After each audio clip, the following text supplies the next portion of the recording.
Hello, everyone, and thank you for joining us today. Welcome to Megger's special webinar series. Today's topic is Relay Test Management Software Training. My name is Michael Fleischer, and I'm the Digital Marketing Specialist for Megger. I'll be acting as the moderator for today's presentation and supporting you on any technical issues or questions for our presenter. On the right side of your screen, you will see a control panel that looks similar to this one. You can submit questions at any time during the presentation by typing in the box highlighted in red, and I will read the questions out during the Q&A segment at the end of the webinar. Additionally, certificate of attendance, copy of the presentation, and link to the recording of this webinar will be sent to all attendees in 2 business days. Our presenter today is Sugosh Kuber, Applications Engineer. Also, to assist with the question and answer session, we will have joining us David Beard, Relay Applications Engineer, and Abel Gonzalez, Applications Engineer. All right, let's go ahead and get started. Thank you for joining us today, Sugosh. Thank you, Michael. Good afternoon, everyone. I hope everyone is doing well and staying safe. So today I'll be providing this webinar about the training on RTMS, basic and standard features. So I'll start with the software itself. I have PowerDB Lite that is open here. So the first thing that we will discuss today is the communication part with the relay test equipment from the RTMS or the PowerDB software. So I'll choose the test equipment that I have here with me to communicate with the software.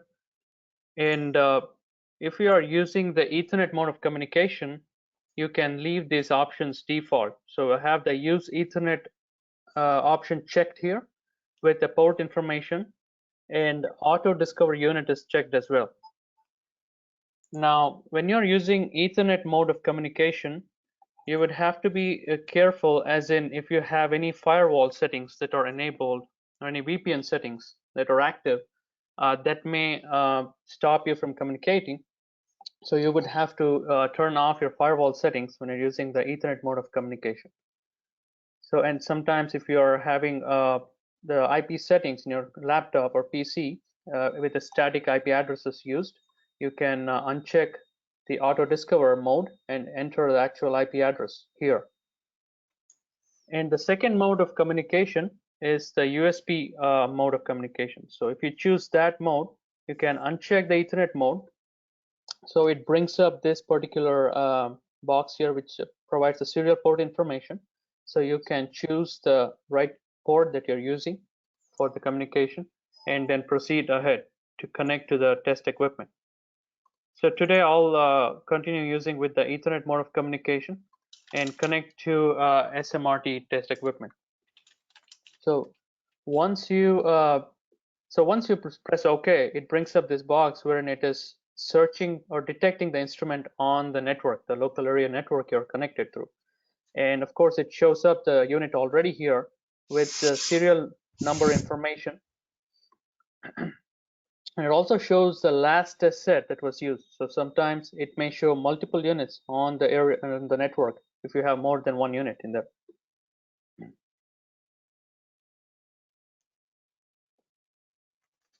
So once we choose the unit, it shows up the home screen of the RTMS.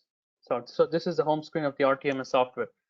On the top left corner, you see that the connection status is shown in the green color. It says it's actually connected. The connection is successful with the test equipment. So let us take a look at the system configuration to start with. So in the hardware tab under system configuration, there are certain operation modes that are available. So the test equipment that I have used today to communicate is the SMRT 3-phase test equipment, which is a SMRT 46D. And that is the reason you see this particular these particular options that are shown here. So the first option shown is 4 voltages and 3 currents at 60 amps each. So it has got 4 voltages. The voltage channels are displayed in the red color and the current channels are in the blue color. And here is the 4th voltage that is displayed. So if you need to use currents in a parallel mode to be able to inject higher value of current, you can choose option second or option third one, wherein you're actually now paralleling first and second current and getting a single current output, which is a high current output from here, YGen 1, and then the second current here is taken from the third current channel. So we have one current channel at 120 amps and the next current channel is 60 amps.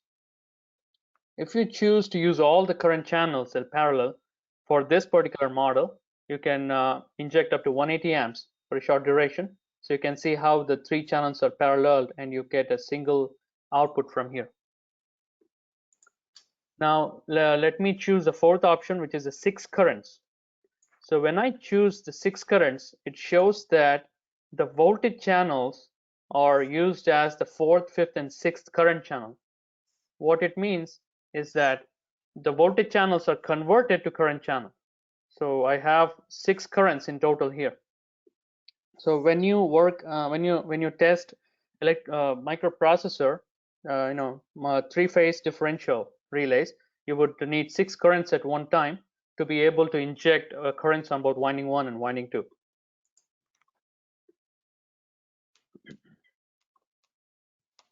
Okay. So the next option here is for the battery simulator. So you saw that there was this 4th voltage that was shown as AC voltage on the home screen. So for you to be able to use that as a battery sim, you can choose the appropriate voltage here that needs to be injected and enable this last voltage as bat sim. If you don't see the voltage that you require, you can always enter that voltage here in this space. So once you choose that option and navigate back to the home screen, now the 4th voltage is not shown under here, but it is converted to a battery symbol here on the top, and then it's ready to be able to inject 48 volts DC.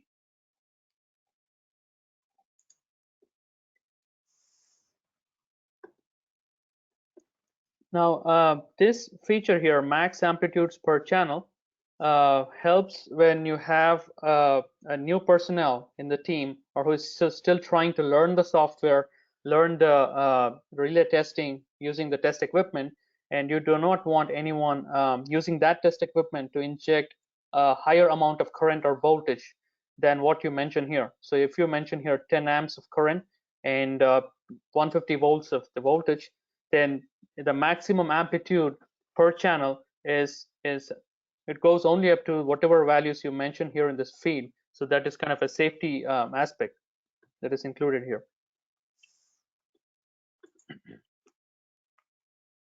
So one of the distinctive features of the SMRT series is that when you work on high burden applications, wherein you have to inject very low values of current, but you need good compliance voltage, at that time, you can use this option. Instead of the standard currents, you can choose a high burden current mode. So wherein the compliance voltage during the standard mode, it goes down to 15 volts when you go as low as 1 amp or less. The compliance voltage increases to 50 amps, so 50 volts, when you choose the high burden current mode. Okay. So there is one of the newer features that was added here in the configurator is to be able to enable or disable the IRIG-B capability on the binaries. So if you enable this, the binary input number 1 on any SMRT model number is capable of decoding the IRIG-B signal or time reference signal from the GPS clock for end-to-end test purposes.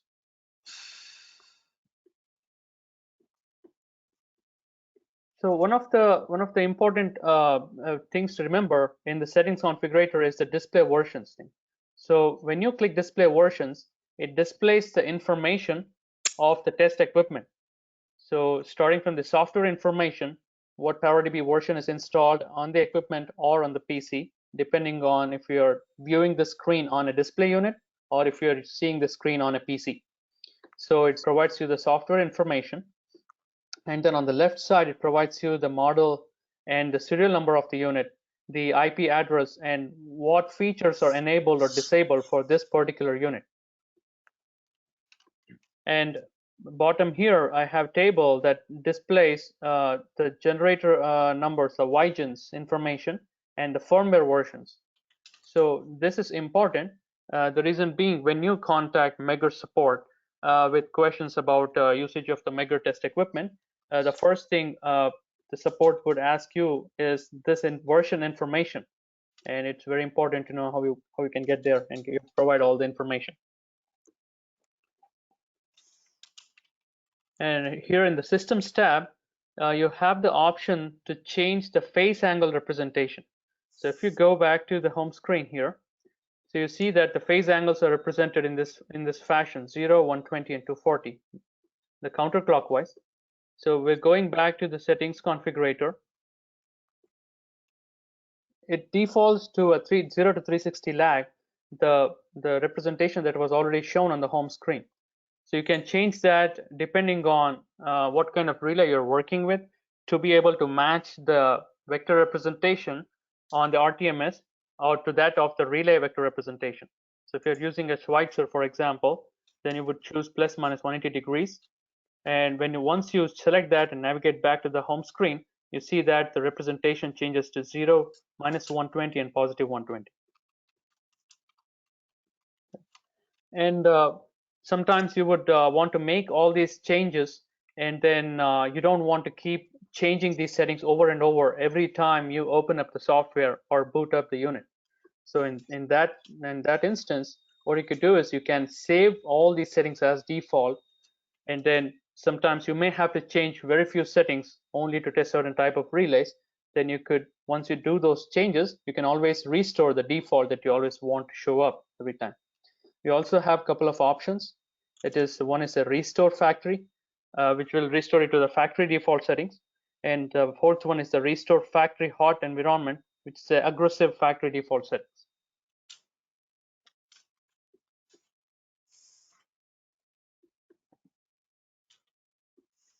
So with this test equipment being connected, you see that it's in the green color. You can also operate or use this software in a simulation mode. When I click simulate device, you see that the color of the status now here changed to the yellow color, which means I'm simulating the software. I'm not actually connected to the unit now. I was connected before, but you can also use the software, work on the software on the test plans and your tests being in the simulation mode itself.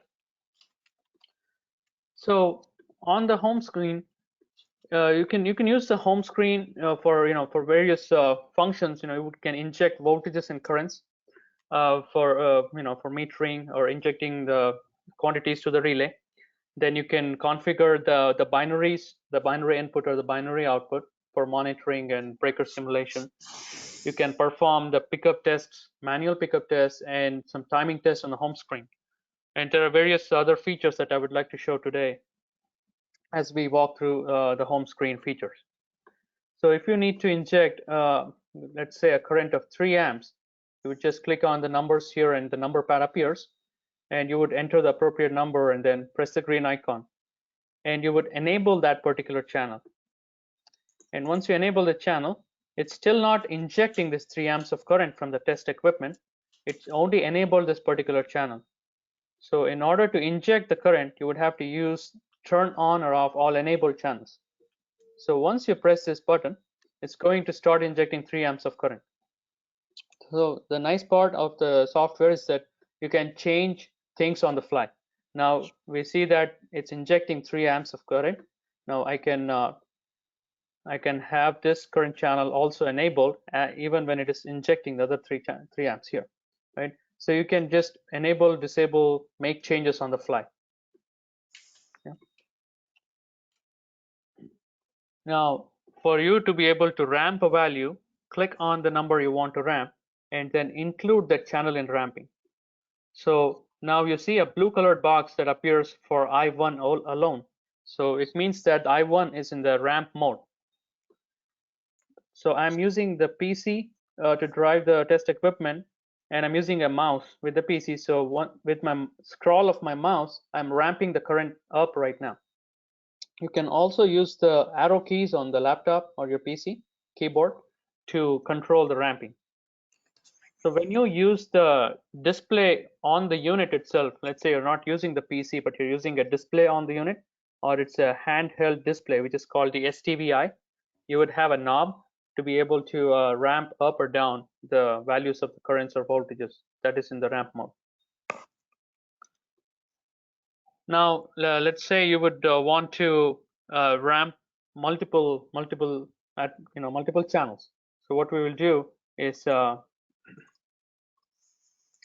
we will go to the current ramp options, and then we will choose the particular mode that we want to ramp. So let's say we would like to ramp the phase angles, and for all the 3 channels at an increment of 5 degrees per click or per turn of a knob. Right? Once you do that, it puts the blue boxes on the phase angles. Now the phase angles are in the ramping mode. So let us make sure that all the currents are on the same magnitude. So to do that, I would choose this balanced button. So all the current channels show 3 amps and at the phase angles that are shown here, and we'll turn on the voltages as well. So now when I turn on all these channels and start injecting, once I start ramping, you can see the phase angles are changing on the right side here on the phasor diagram as I ramp up or ramp down. So it's very easy and straightforward to be able to set up the ramping on the home screen.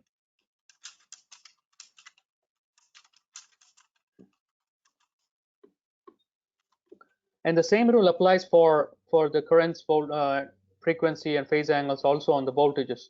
So to be able to ramp the voltage channels, you would choose the voltage option, and then choose the amplitude and which channel you want to ramp up, and then choose the increment. So the rule applies same for all the attributes here. So far we were looking onto the fault screen on the home screen, like fault window on the home screen. There is something called as pre-fault window as well.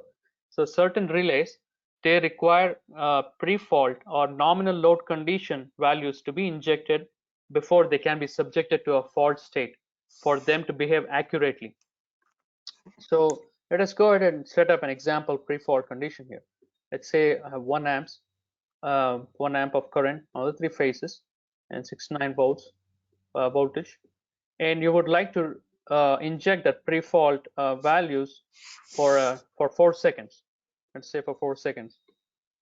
You can also change this seconds to cycles or milliseconds by clicking on the unit itself. Depending on your preference, you could choose the time unit. So once you set up the pre-fault window, and assuming that we have the fault state with these values here, and go back to the pre-fault. If you press this particular power button here, it's going to inject the values only on the pre-fault and will never run the fault state. So to be able to run the sequence of pre-fault and fault, you would have to use the play button here. Once you start the play button, it will inject 1 amp of current for 4 seconds, timer going backwards. Once the timer expires, it switches to the fault state and a trip timer starts. So it's waiting for the relay to trip. So as soon as the relay trips, it stops the test and also stops the timer for the test. So basically we just did a timing test on the home screen using the pre-fault and fault windows. And once you're done with the timing test, you can add that to the report using the report options. So you can add results to the report. So the timing test that we just performed is shown here in the single page report view. It provides you all the information like pre-fault time that was entered, the pre-fault information as to amperes and voltage, and the fault information, and what was the measured time, trip time. So once you enter the minimum and maximum value for the accuracy of the timer, you would get the pass or fail result based on that. And this is a single page report view, and this is not the complete report yet.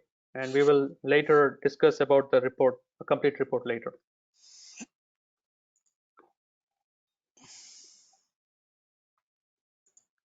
Okay, so next thing we will talk about is the configuration of the binary inputs and the binary outputs. So you see here we have the binary inputs shown on the top. So if you would like to configure the first binary input, just click on the binary input, and you can rename them if you need to, something like a trip contact or a alarm contact or a close contact, depending on how you need them. The next thing is the input type. Is it a dry contact monitoring or a wet contact monitor? So we'll use this for the dry contact, and for the wet contact, we will use this kind of a selection. And the next thing is the input action. What kind of action are we monitoring? Is it a normally open to close action or a normally closed to open action? Right? We have different options to select from. And by default, the binary input 1 is being used as strip here. If you need to use some other binary, you would just disable this particular input and then move on to the one that you need to configure. So I'll use this as strip in this example, and that's enabled. The option here is the latch input is enabled by default. So with this option selected, as soon as the contact makes up when the relay testing is being done, the timer stops for the first contact that is made. If you disable this, it will consider the debounce time that you can enter, especially when you're dealing with electromechanical relays. If you have to provide a higher debounce time to make sure that the contacts are made before stopping a test, you can do so by entering the debounce time here. And this last option here is the auto off volts and amps. So let's say you would want to turn off both voltage and current after a test is done. You can choose that. But let us say sometimes you may want to keep the voltage turned on, but the current needs to be shut down as soon as the relay trips on overcurrent. So during that time, you can only choose auto off current, which means if the voltages are turned on during the test, they would continue to be turned on. You can disable both of them, which means none of these channels will be shut down after the test if you are troubleshooting a particular application. And here, this icon displays that the sound when a contact makes up is not not audible at this point, but you can always toggle back and forth to be able to hear the beep when the contacts are made up. So that is how you can configure the binary inputs depending on the on your need. So if you click this binary input output options, it will provide you with more options to select from. So let me choose the advanced option. So when I choose advanced, it displays more than 3 binary inputs here. It displays up to 7, and then you also see binary outputs displayed on the right side. So the test set that I was connected to earlier had 9 binary inputs, so it would show up to 9 binaries here and up to 5 binary outputs here. So for you to be able to use the binary output, you would simply choose that particular output, and then depending on what kind of operation you're trying to simulate, you would either close the contact or open. So binary outputs are used to simulate breaker status, like breaker operation 52A contact. You would either have this open or close. It's something like a switch operation. So one of the distinctive features in RTMS software is the harmonic waveform generator. So in the harmonic waveform generation, you can generate multiple waveforms on each particular channel here. So when you work on applications like harmonic restraint test for electromechanical differential, or it can be any type of differential transformer differential relays, or if you need to use a certain type of harmonic injection for the application you're testing, you can always use this feature. So if I go to the second waveform here, and I inject, let's say, 2 amps of current, and I can change this frequency to 120 hertz, which means I'm injecting 2 amps at 120 hertz, which means I'm injecting a second harmonic waveform along with my fundamental frequency waveform, which is a 60 hertz at 3 amps. You see that there is this icon that pops up that actually shows that there are more than one waveform that is stacked on top of each other in a single current channel. So let me quickly show you a slide explanation of that. So we have this current channel I1 that I'm using for the test, wherein I actually configured a 60 hertz waveform at first. This is a 3 amps at 60 hertz. And then using the harmonic waveform generator, I also created a second waveform, which is at 120 Hertz waveform at 2 amps. So basically, I have both these waveforms stacked on top of each other on current channel I1 alone. So you don't need to use multiple current channels to be able to inject, harmonic content waveforms onto your application or load. And this icon shows that there are more than one waveform on a particular channel. Similarly, you can create up to 4 waveforms on a single particular channel, be it current channel or a voltage channel. You can clear all the harmonics if you don't need multiple waveforms. One other distinctive feature on the RTMS software is the fault calculator. So in the fault calculator is very useful when you would have to could perform a quick test of a complex function. Let's say it's an impedance relay, a distance element. So you can choose an impedance mode here in the fault calculator, and then you can choose what kind of fault you would like to simulate. It's a 3-phase fault, or a face-to-face, or a single-phase fault. So let us keep it as a BC fault. And then what kind of injection you would like to perform? Is it a constant current mode, voltage, or constant source impedance? Right, based on your selection, you can then enter the values here. Let us enter LD values here on the top. Let us say 2 amps at 69 volts. And then we have the fault values that you can get from the relay settings itself. Your reach impedance, your MTA, which is the maximum torque angle, and the current that you would like to use for the constant current mode, which I would leave it at 5 amps. So once you press the green icon, it will change the channel 2 and 3, because these are considered the B and C phases. The currents will be kept constant at 5 amps, and it would change the phase angles and the voltages to be able to simulate the type of fault you just created in the fault calculator. So the fault calculator basically reduces the time, and you don't have to calculate the values by yourself. Let us say you have a single phase fault. It will also provide you an additional field here, wherein you can choose what type of compensation you would like to provide, depending on what kind of relay or what kind of characteristic you're testing. So again, all these options are also available for different modes that is present in the fault calculator. Now we have overcurrent mode for the current applications, voltage mode, frequency mode. We also have symmetrical mode. So symmetrical mode, if you need to inject some unbalanced quantities, or if you have certain symmetrical components that you would like to inject, and that will provide you the actual currents here in the amps, and you can use the symmetrical mode for that application. We also have the power swing mode and the fault location mode. And so let us take a look at overcurrent mode.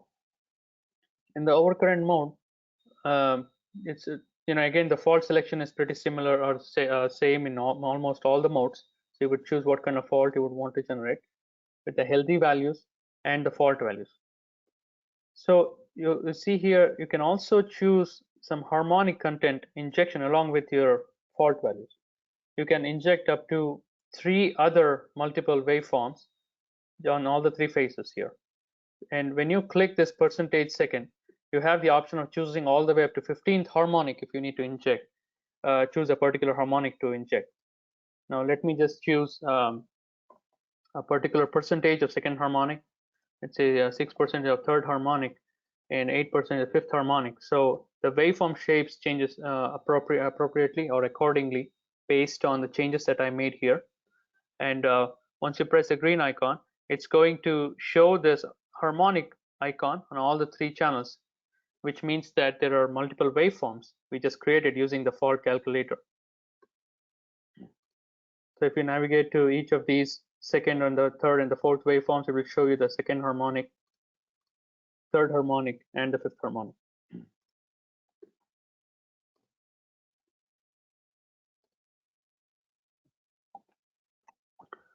So now we did go through all the pretty much most of the features on the home screen. Now let us move on to some of the other features that are present on the RTMS. So what I have here is when you select this new test icon, it shows up a few of these modules or features here on the left and right that are displayed under the standard category and the enhanced category. So in today's webinar, I will talk mostly about the standard features, most of them, and the enhanced features like the synchronizer and frequency and COM trait, they will be covered in an upcoming RTMS webinar, which is the advanced training webinar. So under the standard, let us take a look at the first one, which is the simple ramp feature. In the simple ramp feature, the screen looks similar to the home screen, except that it has additional options that we need to configure on the top of the currents and voltage channels here. So the first thing is we need to choose what attribute are we going to ramp for the element testing. So you can click on the current amplitude here. So you have multiple options to choose from. If you're working on an under voltage relay or over voltage relay, you could choose the voltage amplitude. We have voltage phase angle and frequency, voltage symmetrical components. And similarly, we have the options for the current as well. So if I choose the current amplitude, so I will be ramping the currents, and then I can choose what channels I'll be ramping today. So if it's a three-phase ramping, I'll choose all the three channels. And if you choose these channels here, you don't have to enable these channels here. As once you choose them and when the test is run, it automatically enables those channels and then ramps up, unlike we did that on the home screen. That is one difference here. So once you choose the channels, next thing is we need to choose what kind of ramping are we going to perform. This is a step ramp here that is used for overcurrent, time overcurrent element, 51 element, and we have a pulse ramp that is used for instantaneous element testing, a 50 element. We also have a binary search element, which is a different type of a pulse ramp, which we will discuss in detail as we go through the ramp screen. And we can also configure multiple ramps on the same test. Let us say you have to perform a pickup test and a dropout test on a particular relay. You could create more than one ramp in the same test and then run the test. So let us go ahead with the step ramp selection. So based on the selection, the characteristic displays accordingly on the right side. You can change anything that is on the blue colored font on the screen can be edited, just like we discussed on the home screen. So we can change the expected pickup of the relay. Let us say in my case it's a 6.2 amps. So the start value is 85% of my expected, and it increments at the rate of 0.01 amps with respect to 200 milliseconds per step, and it increases all the way up to 120% of the expected value unless the relay picks up during the test. So you can change these values depending on how you want them to be. So they are defaulted to 85% at start and 120% on you. And the nice feature of the RTMS software is that when you hover the mouse, it tells you as to what that particular field is. So it says it's a start value. It does say it's a dwell time, so the time between each step. So once we have this characteristic selected, then we have to make sure we're using the right binary input that is configured to monitor the output contact of the relay. I'll choose binary input 3 in this example. So we have set up the test, so we'll go ahead and run the test. So when I start this test, it started at 85% of my expected value, and it is ramping at the rate of 0.01 amps on all the three phases. It is waiting for this input to see an operation. So as it's waiting for the relay to pick up, as it approaches close to the pickup point, let's say the relay trips. I'm simulating the contact since we are in the simulation mode.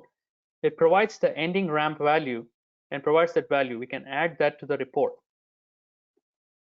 So similar to the timing test we saw earlier, we just added this particular test to the report as well. And you can see it does not show the timing test because this is a single page report view. It only shows this particular test in the screen. So we can change the name of this test.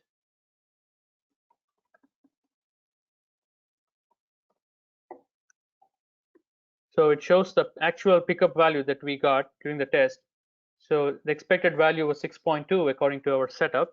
So the min and max values are shown here based on the allowed percentage error. So like I said earlier, you can edit this depending on the type of relay you're testing, depending on the relay accuracy specifications. You can always change this value. So based on this, it's going to change the min and max values and display the test result.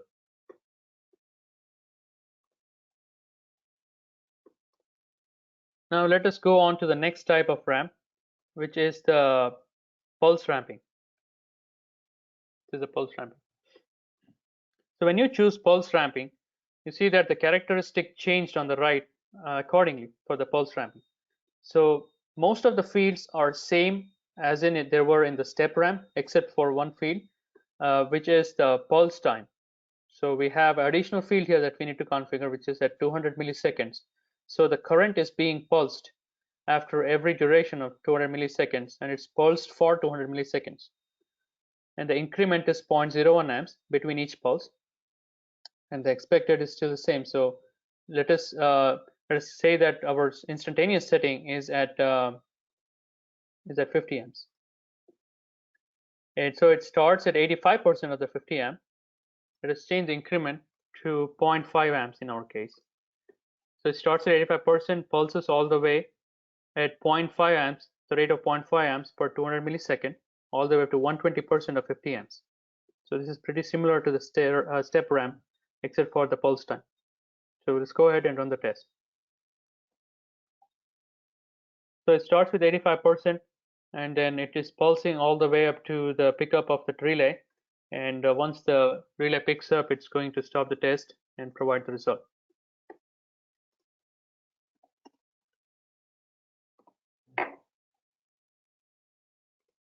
So the pulse ramp is also similar to the step ramp here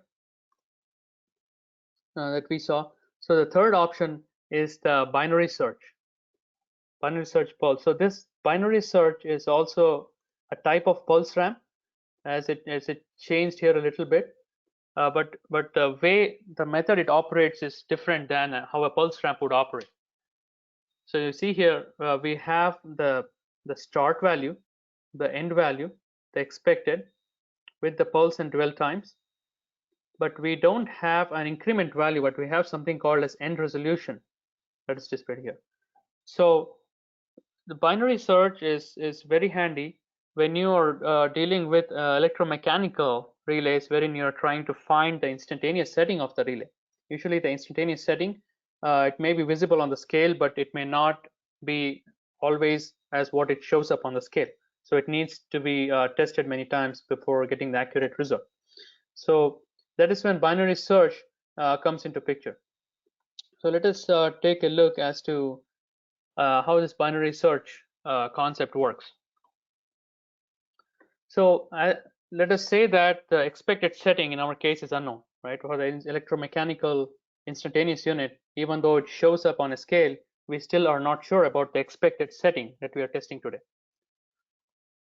And the end resolution is 0.01. Okay, and I'll explain as to what this end resolution is. So when we use the binary search to perform the test, we are providing a range here, which is, let's say the range of my setting is 1 amp all the way to 50 amps. This is the instantaneous range of the relay. And we know that the instantaneous setting is somewhere in between, but we don't know where it is exactly at this point. So at first, the test equipment injects 1 amp of current to the relay and sees that there is no trip.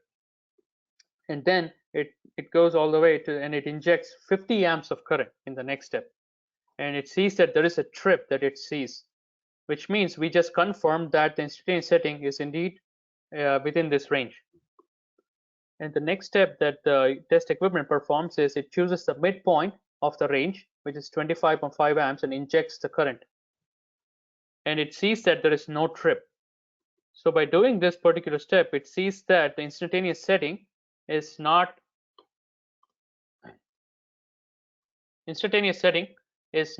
within this particular range.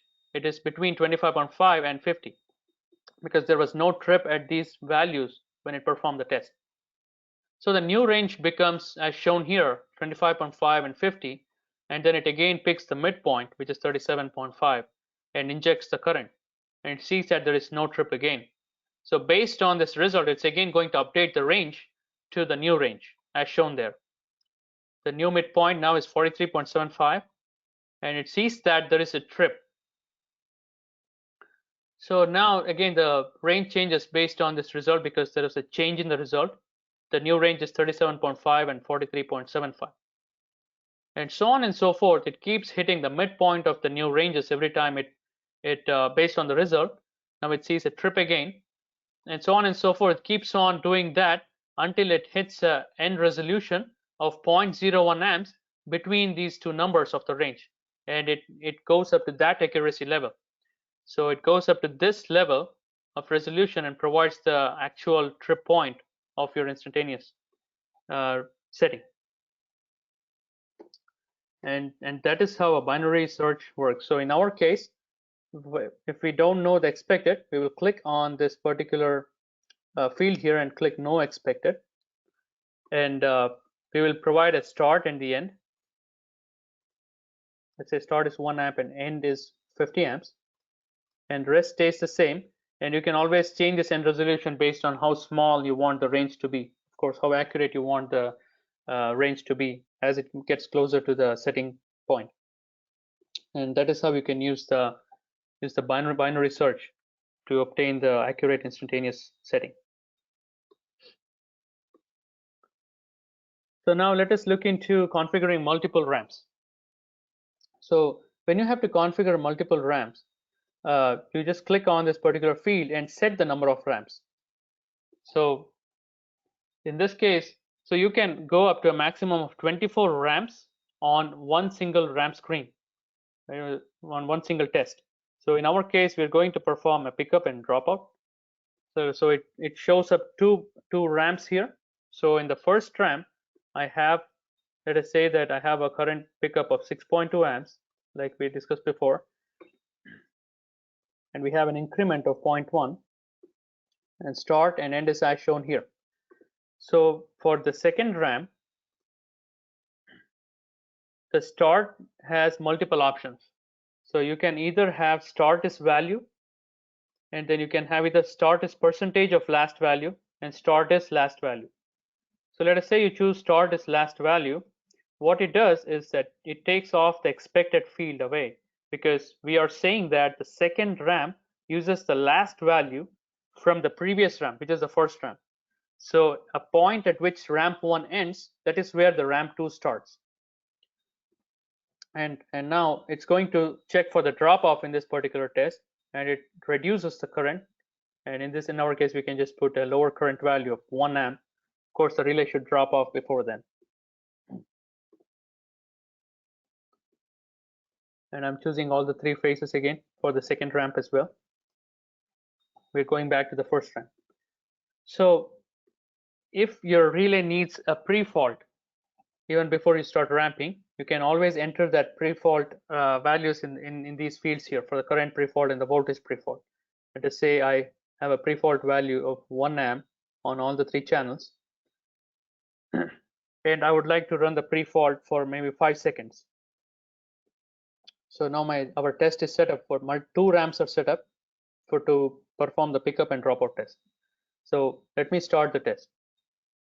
When we start the test, it runs this pre-fault value for the pre-fault amount of time before it starts ramping at 85%. And once it ramps up, I simulated, it's going to drop off now. It's reducing these currents to check for the dropout value.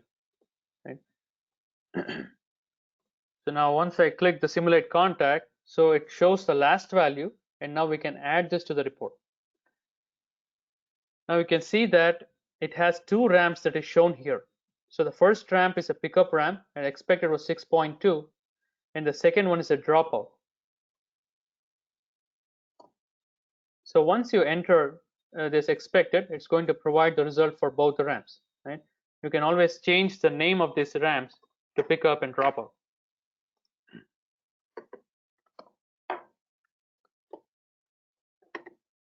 So So that is how you can configure multiple ramps on the simple ramp screen, and to be able to use the prefault injection along with multiple ramps. Let us move on to the next feature under the standard features, which is the advanced ramp feature.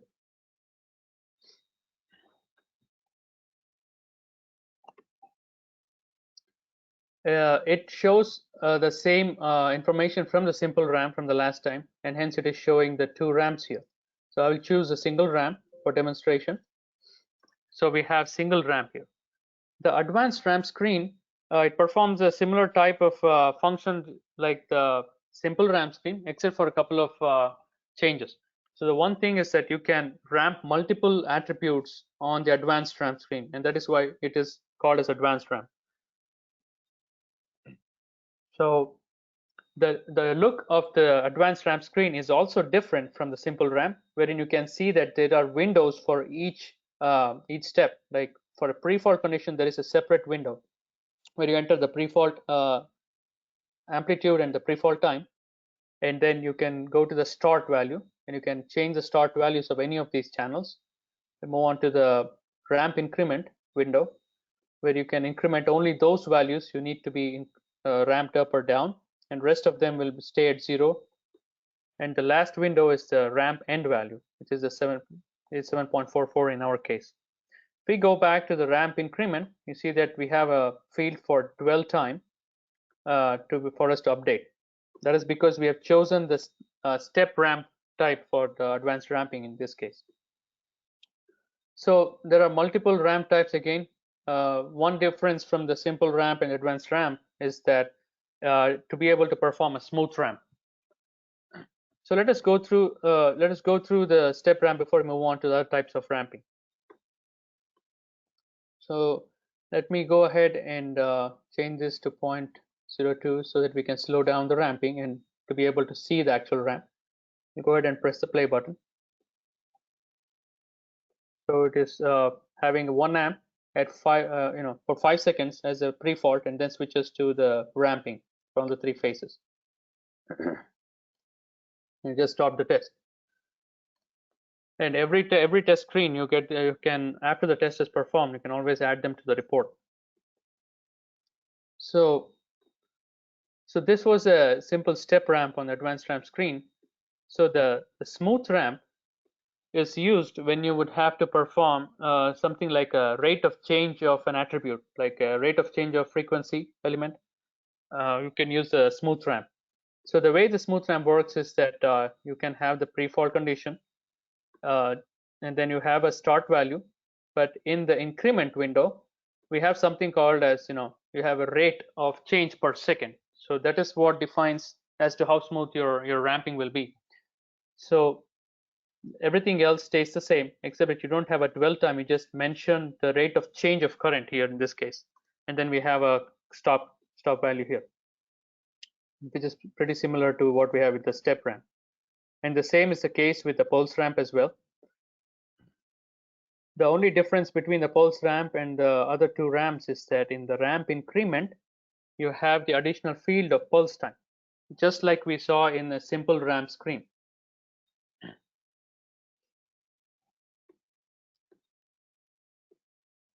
And you can always navigate back and forth between the advanced ramp and the simple ramp.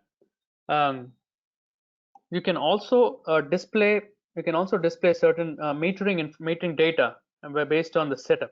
So let us go back to the step ramp here for a second. So we have these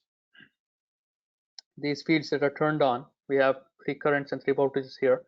So if I choose this advanced option here, and let us say I display face-to-face voltages, it's going to display the face-to-face voltage metering data, and as our voltages, if at all they change during the test, it's going to display this metering information here. We have multiple options to choose from. You can display the symmetrical components metering, depending on what is being injected on currents and voltages, power data, impedance data, and also the secondary values. And you also have these options on the home screen as well.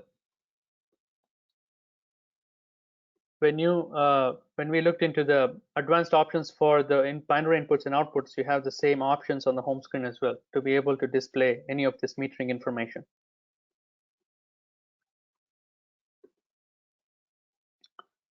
Now let us move on to the next feature under the standard, which is a timing feature, the overcurrent timing feature. So once we choose this particular feature, next thing we need to do is tell the software what kind of relay we are testing today. Is it electromechanical relay? And if it's yes, then we choose that, and we also get an option to include target and ceiling tests. So once we choose the options, we can choose and pick and choose multiple tests on the screen. You can then update the tolerance based on the type of the relay. If it's electromechanical relays, the tolerance will be pretty higher compared to microprocessor relays. So based on that particular relay specifications, you can update this min and max tolerances. We also have the absolute error if you need to use them, wherein if you can use them along with the min and max percentages.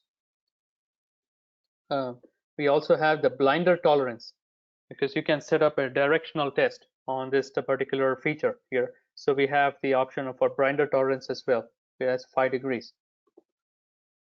And after the tolerance area, we have the test area wherein you can edit the prefault condition values. So for how long do you want to inject a prefault, if at all you are planning to inject some prefault before every test? And what is the prefault value you need to enter? And then the post-fault time. And what is the maximum time you need the prefault to be turned on? And the connection of the PT, what kind of connection it is, either Y or open delta. So on the time current curves, it's very typical that we see the plot is versus multiple of test currents. That is what is usually seen. But if you choose to change this, you can change it to plot versus current. Instead of the multiples themselves, it will actually plot them with respect to the exact current. So you can change that setting here. And once we choose all these settings here, we'll move on to the next screen. And since it's electromechanical relay, I'm going to choose a single phase fault that I'm going to simulate. It's a phase relay. And next thing we need to choose is what manufacturer relay we are going to test, and what is a time current curve, what is the model type. And so in this example, I'll choose a ABB Westinghouse, a CO type relay, and let me choose a CO9 as an example. And then we will update the tab setting, the pickup, and the time dial. And we'll also input the instantaneous setting if we know them from a previous test report. We'll update the delay to 0 here. And then the reset time is very important when you're working with electromechanical relays. So we provide adequate time for the disk to go back to the original position before start of each test to be able to get accurate results. Right? Again, you can change these to cycles or seconds, the units of these times. And the ceiling information can also be updated if it's 0.2 or 2. And depending on the type of test you're performing, if you need to apply prefault, you can leave this option selected. So I'm going to uncheck this since I don't need it in my case. Use phase compensation. This option is useful when you are working with a 3-phase microprocessor relay or a 3-phase relay, and then you're trying to simulate a single line to ground fault. So at that point, you can use the phase compensation. But for the electromechanical relays, you don't have to use the phase compensation. Once we have all the settings entered here, we'll move on to the next screen. And the first screen that shows up is the phase pickup test. So we saw that we performed the pickup test on the home screen by manually ramping. Then we also saw how we can perform the pickup test using the simple ramp or the advanced ramp screens. So we can also perform this pickup test using the timing screen, since this automatically creates the test based on the settings we just entered. So since it is electromechanical disk-based relay, this pickup test is already having the 3 stages of test. So let me run the test as I explain them.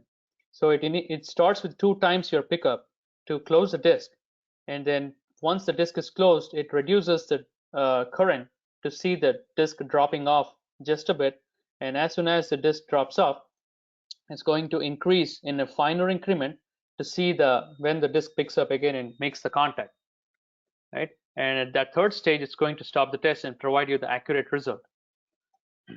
So again, you have multiple screens or multiple ways you could perform the pickup test, like the home screen or the ramp screen or the timing screen. Now on every test screen, you have this option to choose different binary input. You can choose it based on your connections. So now let's change the test and see what other tests are created here. So we ran the pickup test. We have a phase timing test, instantaneous test, and target and sealing test. These are the 4 typical tests that we would run into when we are working with electromechanical overcurrent relays. So let us look into the phase timing. So because we chose this manufacturer and this particular model, it shows that curve that is present here in the RTMS software based on the selection. It also shows the instantaneous on the time current curve, since the instantaneous was 45 amps, which falls at this particular multiple of current.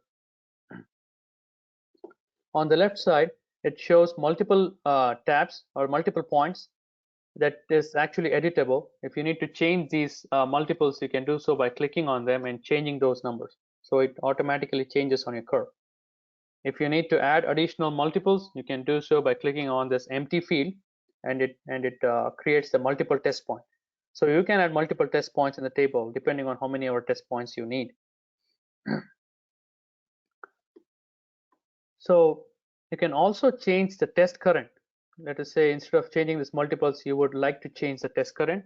If I enter this as 13 amps, it changes it to 2.1 multiple and changes the point appropriately. So since these time current curves are present in the RTMS curve library, it's going to update this min and max time depending on the curve that was built for, and also it depends on the tolerance that we first entered as soon as we open the tolerance setting for the timing screen. Let's go ahead and run the test.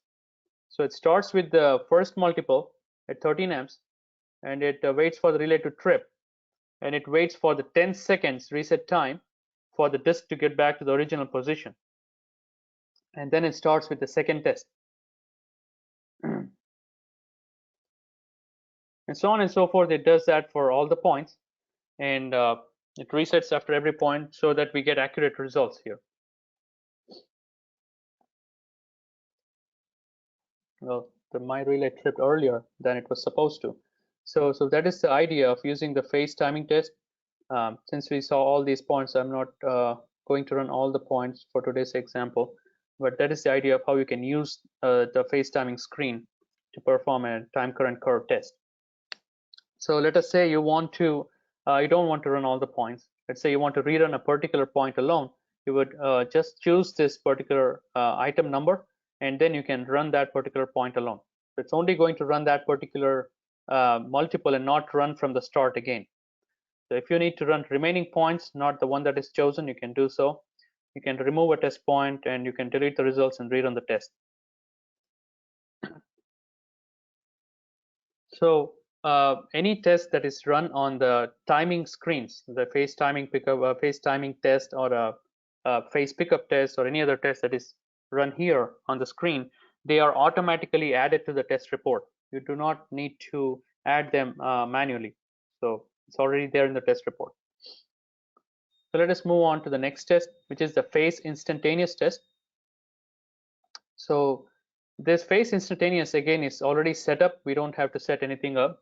It's set up based on the settings we just entered, and it uses the regular pulse ramping technique to build this test and not the binary search. If you need to use the binary search option, you would have to go back to the simple ramp feature or simple ramp screen. And once you run the test, it's going to start ramping at a lower rate than the setting, and then trips where the relay trips. It stops where the relay trips. And the last test is phase target and sealing test. So this test is kind of semi-automated. wherein the user has to simulate contact when there is a salient pickup or salient drop off that happens, because there is no way that we would be able to tell to the test set that the salient has picked up using any of the binaries. So it provides the instructions here as to which channel is being used as the AC source and the DC source. So we would make those connections, and once we make the connections, we'll start the test. So it gives a message saying simulate contact when the relay operates. So it injects a higher amount of current so that the disk moves all the way to close the contact. And once the user sees that, you need to click simulate contact, and the DC starts to ramp up. And once we see a salient picked up, we are going to simulate again, and then DC starts dropping off, and we are waiting for the salient to drop off, and then it's going to stop the test. So this is only test that is kind of semi-automated when compared to the other tests that were shown in this particular timing screen. Now let us go back to the setup screen here, and let us take a look at one of the microprocessor relays as an example. So we're going back to the tolerances, and let us say that we are testing a microprocessor relay this time, not electromechanical, and we'll proceed further. And we can always change these element names. Let us say you have multiple elements that are enabled on a microprocessor relay. Like you might have multiple levels of 51 itself, 51P1, right? And let's say you have 51P2 as well. So you can click on number of elements, and then you can increase the number of elements on the timing screen to include those many elements here. You can go up to a maximum of 20 elements, right? You may have a ground elements enabled or a neutral elements. So you can choose as many elements you need, up to 20 elements, and then configure them. So let us choose a microprocessor relay as an example, SEL in this case, and I will choose the curve, which is a U3 curve, and I'm just choosing a single phase fault, or you can choose a 3-phase fault as well. So that is for 51P1 alone. Now we'll do the same selection for 51P2 as well. I can change the name here because this is the second element that is enabled, and we need to choose the manufacturer and the curve type.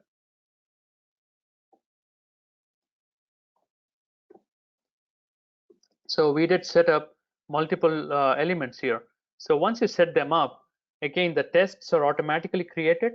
So if you look into the test list, you see that there are 3 tests that are created for 51P1, and 2 tests are created for P2, because we did not have an instantaneous setting enabled for the P2 in our example. So you see these many tests are created. So we would choose the respective test and run that test.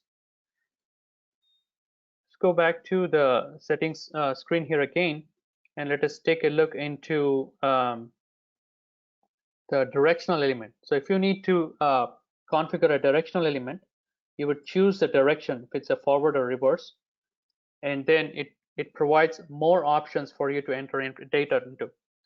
So it provides the MTA field. You can enter the MTA setting, and the blinder, the type of directional element that relay has configured, and then you can also change the step. So the step increment is the phase angle increment here when the directional tests are performed. So you can change that value here. If you want it either more finer or more faster, you can change that. And one important setting is the reference voltage, or what we call as the polarizing quantity. So you can choose, you have multiple options to choose from depending on what quantity that particular relay is expecting to see as a polarizing quantity. You can either choose a line to neutral, or phase to phase, or a zero sequence voltage. So let's choose the phase to phase. Let's say I will provide a particular voltage amplitude required as a polarizing quantity. And once you have these settings set here, we'll go and take a look at the directional test. So that test will appear along with the other tests here in the list. So you see that the A-phase test and the 3-phase test both are set up here depending on our selection. So you can pick and choose which test you can run. So I'll run the single phase test. So it's going to check for the blinders on both the ends. So it's going to ramp the phase angle, and as the plot is inside the operate zone, the relay is going to trip. And it's going to check on the other side of the characteristic as well, since this is our operate zone and here is our restraint zone, and it is checking on the boundaries of the characteristic here. So as the relay trips, it's going to provide you the actual angle that it was tested for. Right? So that is how you can set up the directional tests on the timing screen.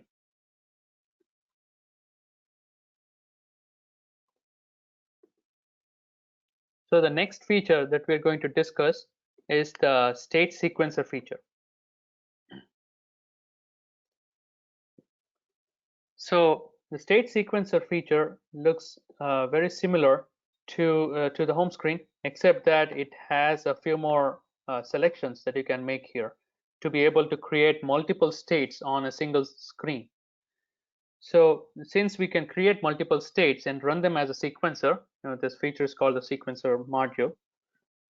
So this feature is useful when you have to test a reclose element on a relay, or if you have to perform end-to-end testing, or if it's a breaker failure element testing, or any other application that requires multiple stages of injection or multiple states of injection. Yeah. So it has a field that is shown here, which is called as maximum states that you can configure here, and that is shown as 7. So of course it defaults to 7, but you can always change this number. The maximum states you can create on the screen is 100 states. So since the sequencer has a default test set up for a 2-shot reclose test, it has maximum 7 states as 7 here. So if I click on this particular state 1, it shows those 7 states as to what names of those states are. And all these states are created inside the single screen. Right? So this whole sequence of states can be run multiple times depending on the need or your application. So if you need to run the same set of states more than one time, you can increase the iterations here, and it will run for those many iterations once you press the play button.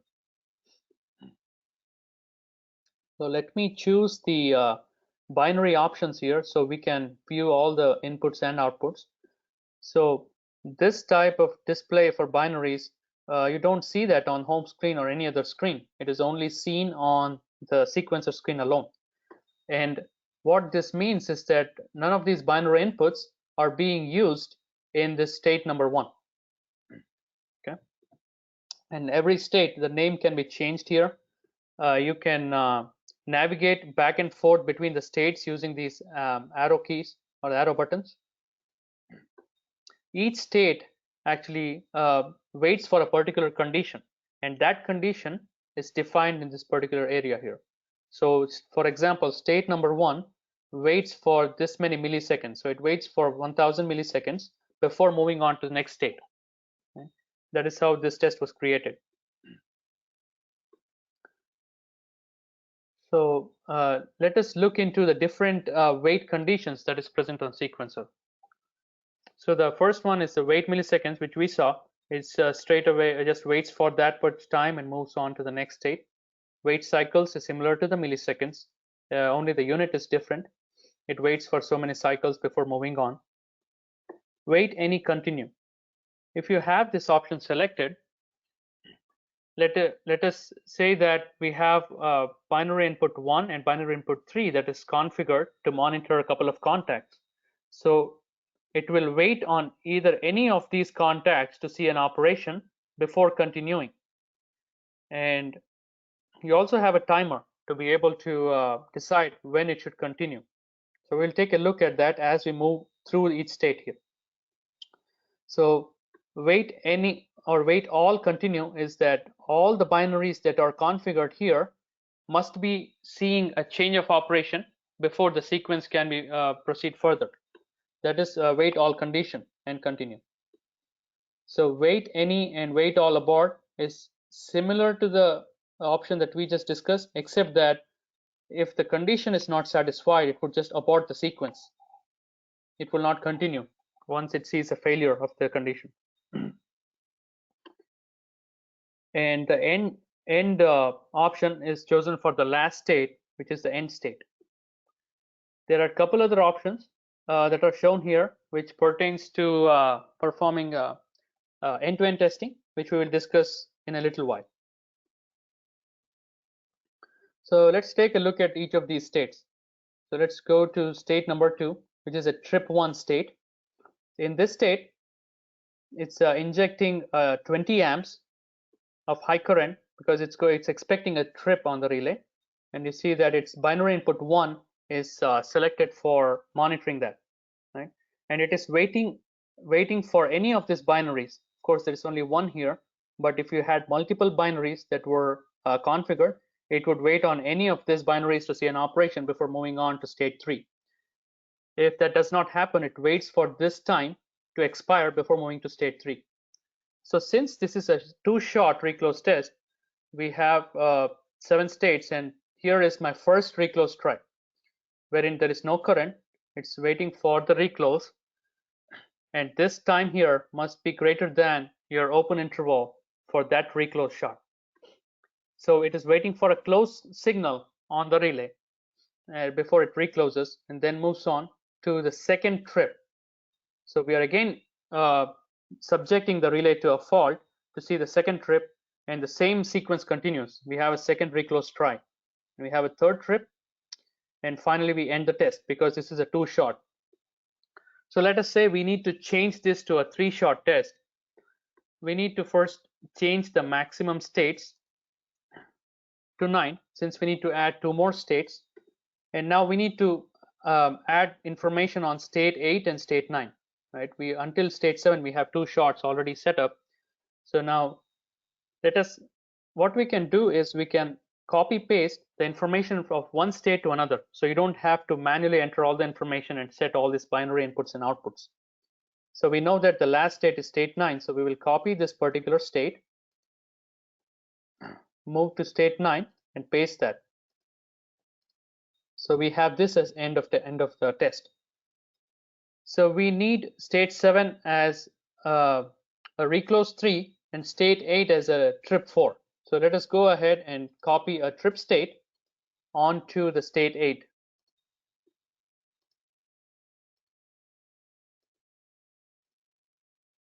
All we need to do is change the name to trip 4, and we'll go back to copy the reclose state so we can create a third reclose shot here. So we'll go to reclose 2. We'll copy this state, and we will go to the 7th state, which is supposed to be third reclose try. We'll paste it here. We need to change this name to reclose 3, and now you can see that now we have 9 states, which is set for a 3-shot test. Okay. So additionally, what a user can also do is configure certain timers. So we have this timer setup screen wherein you can configure up to 10 timers. You can type in the timer name here, and you can choose a particular start and stop condition for the timer. So we know that the reclose time, second reclose try was on state number 5. So we will stop on that state, and we will start as soon as there is an operation on the binary, which means as soon as there is a trip, our reclose timer starts. So we will change it to start on post, and we will use the number 1 binary here in our case. So this is how you can change the start and stop condition depending on what kind of timers you would like to configure. And you can go up to a maximum of 10 timers. So once you have all this states that the setup, you can press the play button. Let us go ahead and make sure that the IRIG-B is disabled because we're using binary input 1 in our case. Now let us go ahead and run the test. I would have to simulate the contacts in multiple states since I'm not connected to the relay.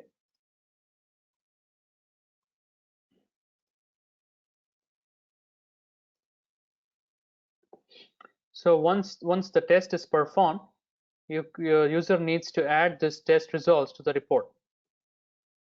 So in the report for the sequencer test, it provides information on each state that was created as to what was the name of each state and what was the wait condition, and what were the currents or voltages that were injected in each state, and what were some of the inputs that were used for waiting. So the timers will also show up depending on how you configure them, and there is also a table that shows the binary input and output activity. Since we are in the simulate mode, there aren't any results that shows up, but when you connect to an actual relay to perform the reclose test, you would see the actual test results.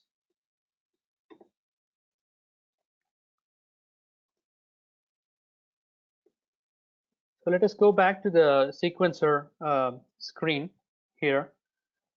So we saw how we can configure the sequencer screen to perform a reclose or a 79 element test. Now let us take a look as to how we can utilize the wait options, the IRIG-B and the POP to perform end-to-end testing. So let us say that you are using a IRIG-B signal that is coming into the binary input 1 on the test equipment. So you would choose this option at the start. So in the state 1, it is waiting for the IRIG signal, and when I press the play button, it is going to ask us if IRIG-B is required, because we had disabled it prior to performing the reclose test. So we are going to enable that, and once it is enabled, it obtains the IRIG-B time from the test set.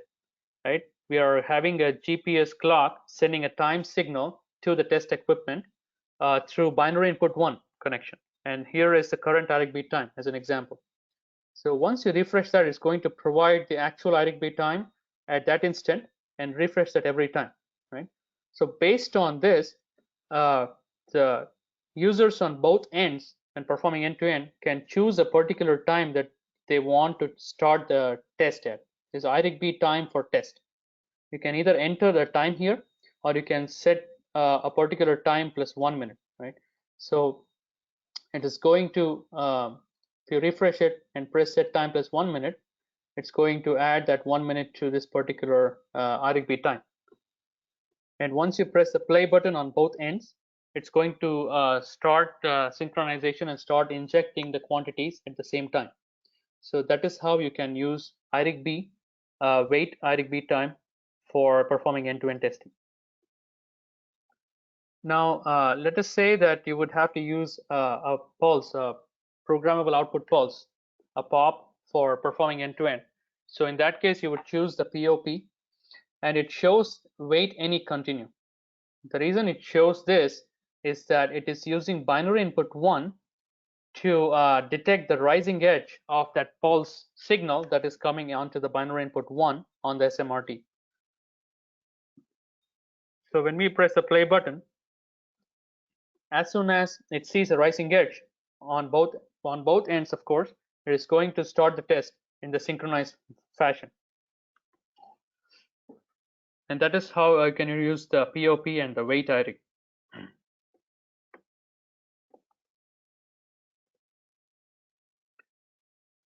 And another feature that I would like to talk about is the transient earth fault setup.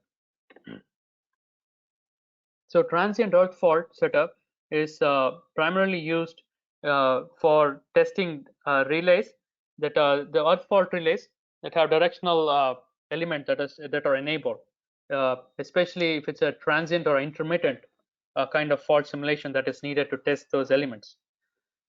So one of the example relays that has this particular element that needs to be tested is ABB REF 615 relay. So in this transient earth fault setup screen, you have two sections, which is a relay settings and the test settings screen. So you can choose multiple options here based on your relay settings. So if it's a transient earth fault or if it's an intermittent earth fault. So, you can choose what kind of zero sequence voltage signal you need to select for performing the test.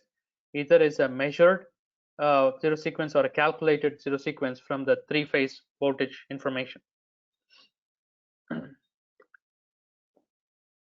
directional mode if it's a forward directional mode or a reverse directional mode. Right? You can also display the characteristic if you click on the display zones. And on the right side, you can enter some more information based on the relay settings, if it's the operate delay time, and at what point I would like to start the voltage values in the test, right? And peak counter limit and minimum operate current based on the relay setting. And so the test is built based on these test settings as well, wherein you can provide how many transient states you would like to simulate and what is the fault duration for each transient state. In our case, it's 10 milliseconds for each transient state, and peak fault current and peak fault voltage that needs to be used. Also, the nominal voltage and current depending on your CT-PT ratio that is shown on the relay settings. So once we have all this information entered on the TEF, it provides an instruction saying, please connect your V1 to the VO of the relay, because we are going to inject the zero sequence quantity from the V1. So you can see that there are 5 states now. We had 9 states that were created for a 79 test. As soon as we configured the TEF, we have 5 states as maximum states. So the first state is a pre-fault, and followed by a transient fault 1 state. So it's the first transient fault state where you see the voltage and the currents here, and that is for 10 milliseconds as we set them up. And the third state will be your load state, nominal state, and again this is a second transient state because we set it up for 2 transient states that needs to be simulated, and the last state is post fault. So this is how you can configure the TEF on the sequencer screen. And again, like the ramping screen and the home screen, any test that is performed on the sequencer needs to be added manually to the report, so it is shown on the actual report. The next feature we're going to talk about is the differential feature. So we'll navigate here under the standard and move on to the differential. I'm going to choose the transformer differential screen to provide the explanation. So on the differential screen, as you can see on the upper side of the screen, we have a transformer that is shown with the CTs and the relay, differential relay. So you can update the transformer information, the primary and the secondary values, voltage values, the CT ratios on both sides, and the MV of the transformer, and the transformer winding type. So I'll choose an example of DY1. So depending on all these values, the screen calculates these primary values on the transformer windings and also the secondary values, which are the taps. So you can always verify these values from the certain relay settings show you the actual tap, wherein you can actually verify these tap numbers with the setting tap numbers to make sure that the values you entered are correct. So we also show something called a single phase pickup factor. So by default, it's shown as 1.73 for winding 1 and 1 is winding 2. So these numbers are very important when you perform the single phase test on a 3-phase relay. So these numbers vary from the manufacturer to manufacturer, and sometimes a model to model under the same manufacturer. So the user has to make sure that these numbers are correctly used as per the manufacturer recommendation. So on the home screen, when we looked into changing or converting the voltage channels into current channels, we went into settings configuration screen, chose the appropriate setting to do so, and we saw how the voltage channels were converted to current channels. When you use the differential screen, you do not have to do that yourself. The screen does that for you. It automatically converts the 3 voltage channels into current channels and uses one set for winding 1 and the other set for winding 2. If for any reason you need to swap these channels for the winding 1 and 2, you can simply click on this connection, which means the 4, 5, and 6 current channels, which are the converted current channels, are used to inject for winding 1, and 1, 2, 3 are for winding 2. Okay. In the second half of the screen, we need to update the differential relay settings onto the RTMS, right? So some of the settings that we need to update is the pickup setting, which is in per unit. So my case, it is 0.44 per unit. The next setting is second harmonic content, is 15% in our case. So you need to change that based on your relay settings. And the next setting is nth harmonic content. Sometimes you may have a fifth harmonic setting that may be enabled on your relay. You can choose fifth harmonic and enter that harmonic content setting here. The next setting that needs to be changed depending on your preference is the harmonic ramp mode. So right now it is set to ramp from operate to no operate for a harmonic test. So if you change it, if you click on this field, you have multiple options. You can choose ramp to operate, wherein you see that the harmonic content moves on from a no operation to operation as it ramps up, which we will walk through. On the right side, you see that there is a slope setting that needs to be updated. The restraint equation needs to be selected.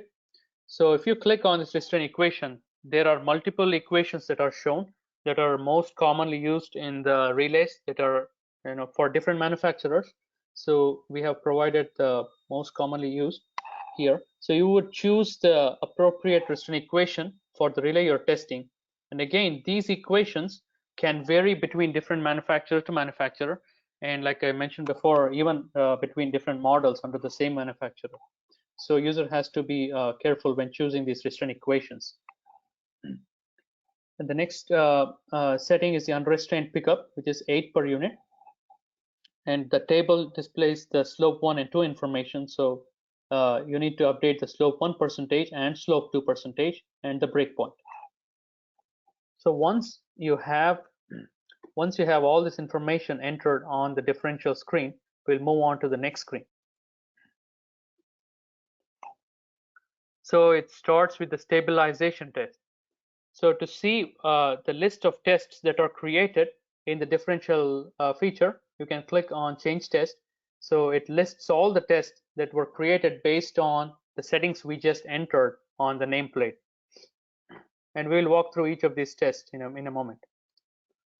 The first test is stabilization test. Let's go ahead and disable the RTMS. In the stabilization test, the way this test is built is that once I start the test, it's going to inject these quantities that are displayed under the injected currents columns on winding 1 and 2 at these respective phase angles. So, and the software is expecting us to read these quantities, which is 100.4 amps on winding 1 relay metering and 836.74 amps for the relay metering on a winding 2 current. And this is what is expected for magnitude metering and the phase angle metering. So the user needs to look into the relay metering, and depending on your preference, you can update the values here on this field that are currents observed from the relay, and the phase angles can also be updated.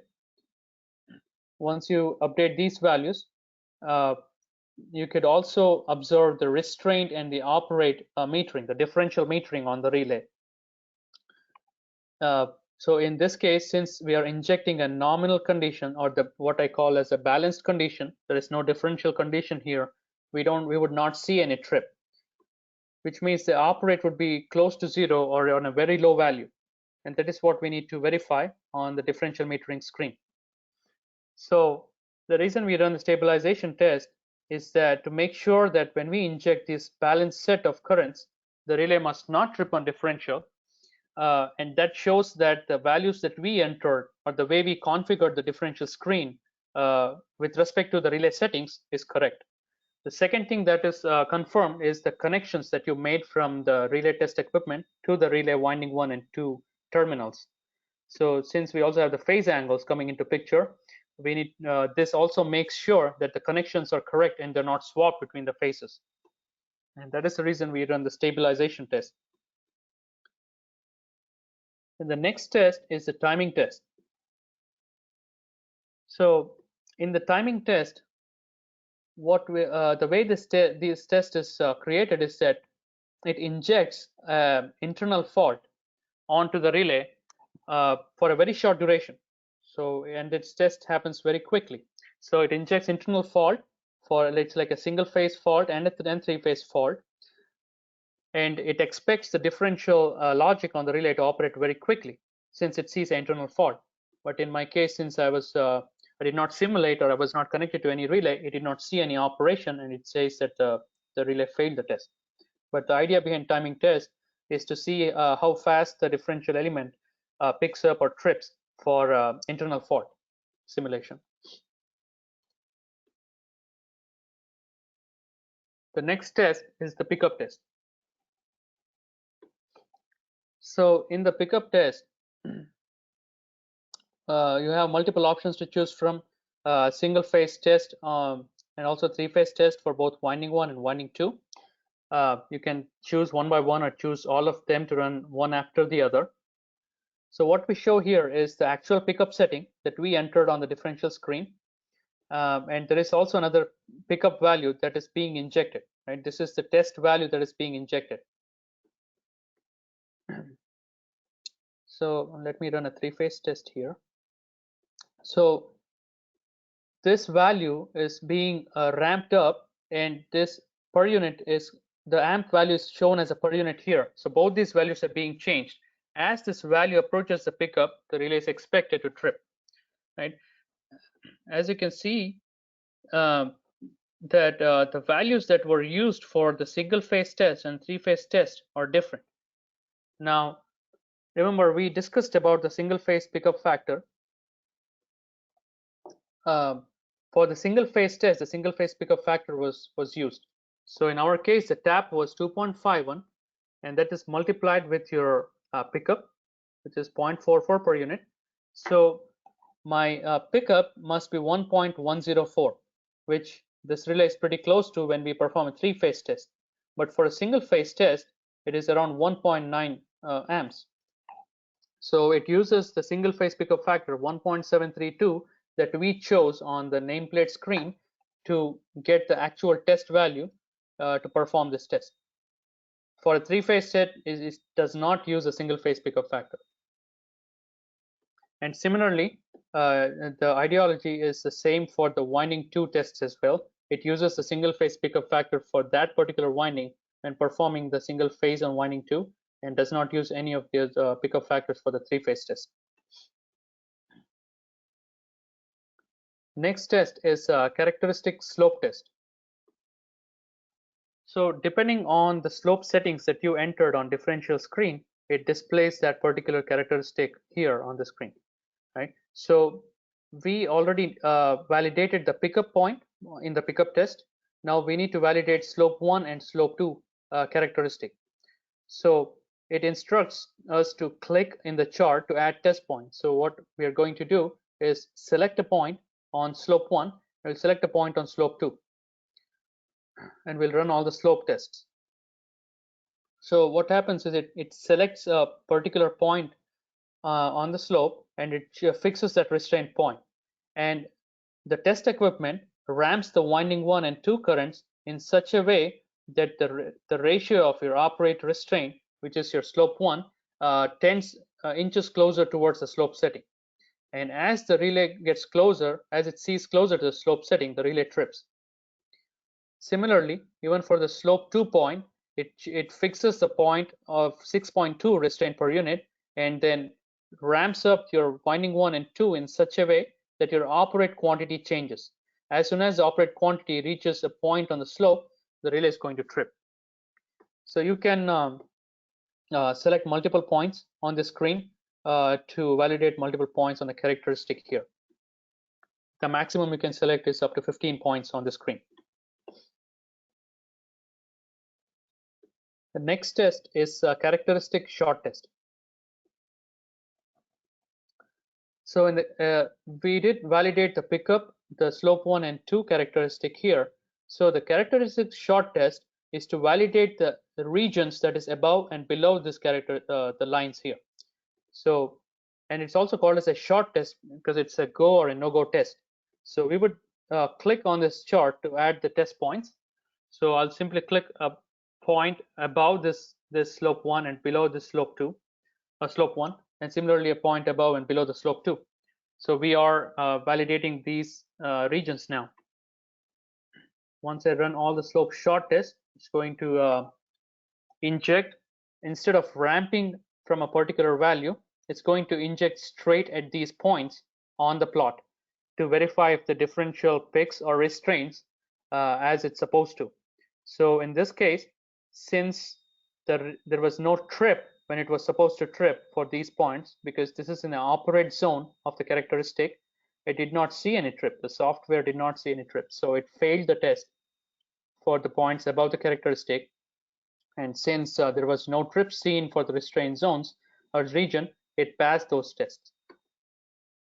And this blue colored line here that is shown on the graph tells the user that any area where the user would like to click here to add a test point, you will not be able to do so, since it tells that it's outside the capability of that particular test equipment. So user has to select a point which is on this side of the blue line here. Next test is second harmonic block test. So on the home screen, we did discuss about usage of harmonic generator, harmonic waveform generator. So let me go ahead and run a winding 1 A-phase test. So this test is also using that harmonic generator feature. It's injecting 2.51 amps at 60 hertz and ramping the second harmonic content, which is at 120 hertz on current channel number 1 for an A-phase test. And I had to simulate it since it was closer to the second harmonic percentage. So it displays the percentage of second harmonic depending on where this amplitude is with respect to the fundamental current, right? As the second harmonic reaches closer to the setting of the relay, which was 15%, the relay will see an operation. So let us go ahead and run a 3-phase test. So now the harmonics are created in all the 3 phases, and you see that the harmonic content is reducing. It's from 16.2%, it's going down, since we are ramping down the harmonic amplitude, harmonic waveform amplitude. As it inches close to 15%, the relay is supposed to trip. So that is how the second harmonic test is performed using the differential screen.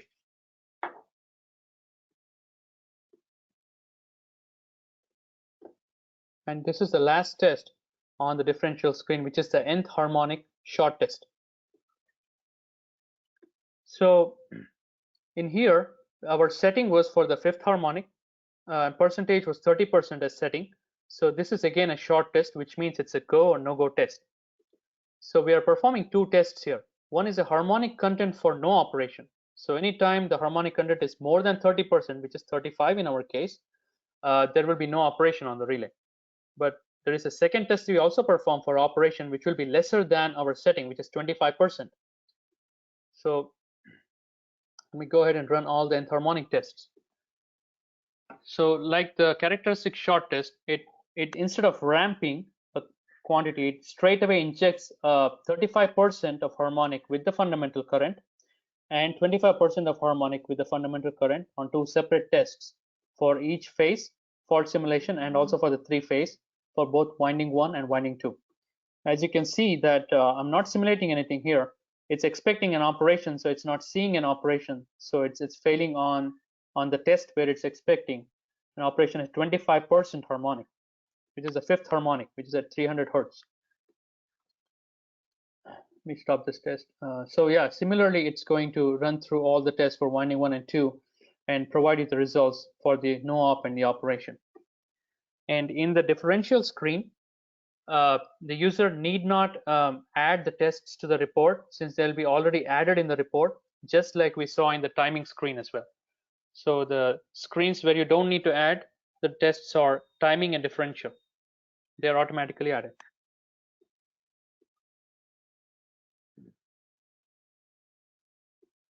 Now let us take a look at the reports and some options on the reporting. So we will click on the report options and we will view the report. So it shows the PowerDB test report here with all the information for the relay here. You can enter that or update that. And since we started adding all these tests from the beginning, from the home screen, a timing test was performed. A 51 element pickup test was performed from a RAM screen, instantaneous, and different tests that were performed here. So there are multiple pages on the report here. As we go through the reports, it shows different tests here that were performed from different features that were selected: the phase directional, the sequence test, and the differential test, so on and so forth. Characteristic and the second harmonic. So there are various options you could perform from the report itself. So since you saw this on the single page report view, you would see the same test result on the entire report. And you can also change the name of the test or the min and max values on the report as well. So if you click on this report options, you can choose any of these options to perform appropriate actions. Like you can show some comments, or say you can show some deficiencies. So once you click this show comments, it provides this this field here where you can enter certain comments. Or if the relay was defective, you could enter an information as to what was the reason as to why the relay was defective, something like that. So some other options is you can show as image, and there is an image field pops up here where you can actually paste an image in there. It can be a connection information, it can be an image of the relay, it can be anything. You can view the test notes. Here it also will be displayed. You can delete the results and rerun a test. You can force a particular result table to a new page. We did see that some of these results, some of these tables are half in page 1 and half in page 2. You can always force these tables to go to the next page. And then you can show test group headings or headers. And you can always save these reports as either as found or as left, depending on how you want them to be. So you may want to have multiple test reports, first as found before changing a relay setting, and then change the actual settings and then test it again for the as left settings. There are multiple options here. You can have your company logo displayed here if you want them to be shown on the test report. The test reports, they can be saved as like you have multiple options to save them. So I can save this test report as a file, test file itself, which will save in a PDB XML format, or I can save it as a template. So let us say we created all these tests for a relay type A. I can save this as a template, and when I do that, let us save this as a template A.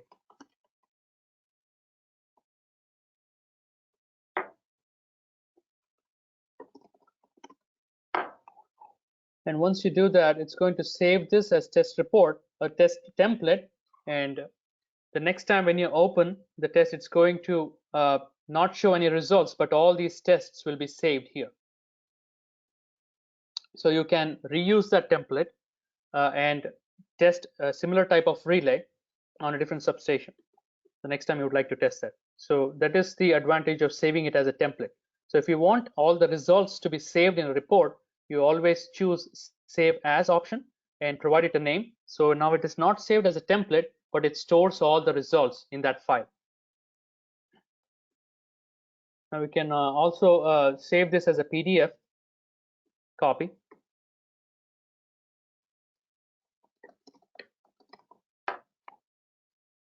On the PowerDB and print it in a PDF format.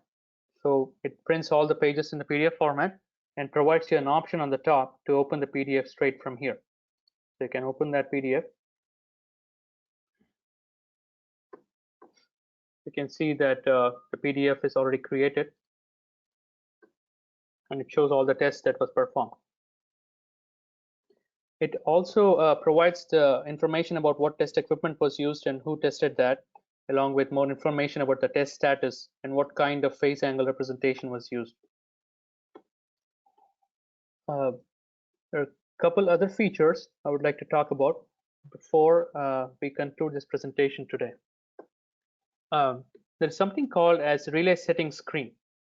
So in the relay settings screen, you have the option to create new settings. Let's say you are working on electromechanical relay and you would like to create a custom template or a custom test plan. You can create a new setting file here or a settings information here. Or you can also import settings from a relay. It's a microprocessor based relay. So you have the options of reading from a relay. You can connect the mode of communication, the serial cable, onto the relay itself from the PC. And just like how you would do it from a relay software, you can do it from the RTMS as well to read from the relay. We have multiple options. It's a serial and Modbus. And when you choose serial, you can choose what type of relay you would like to select based on the relay you're testing. And you can update these commands depending on that relay model and the passwords if they need to be updated, the COM port and baud information, and then you can read the information from the relay. The other options that you can get information onto RTMS from the relay is to be able to import different formats of these files from the different relay softwares. You can import type Xrio file, TEAX for Siemens relays. We have Schweitzer RDB text files can be imported.